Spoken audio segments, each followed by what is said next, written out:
त्याच माणसाने आपल्याच हक्क अधिकाराचं आरक्षण घालवण्यासाठी जो बेजबाबदार मागणी करतो, जो बेकायदेशीर मागणी करतो, जी संविधानाला मान्य नाही, जी आयोगांना मान्य नाही, 4 स्टेट बॅकवर्ड कमिशनना मान्य नाही, 4 सेंट्रल बॅकवर्ड कमिशनना मान्य नाही, सुप्रीम कोर्टाला मान्य नाही, तत्कालीन औरंगाबाद खंडपीठ जस्टिस मार्लापल्लेंना मान्य नाही, ती मागणी काल परवा माननीय देवेंद्र फडणवीस साहेबांनी एक जी.आर काढला.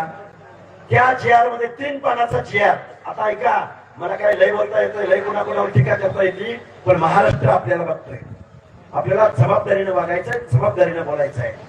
तो जी.आर काढला, 3 पानाचा जी.आर. 2 पानं प्रस्तावनेमध्ये गेली,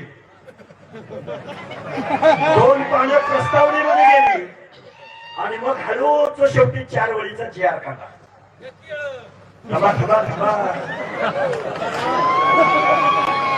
त्या जी.आर मध्ये ऐका, माननीय देवेंद्र फडणवीस साहेब,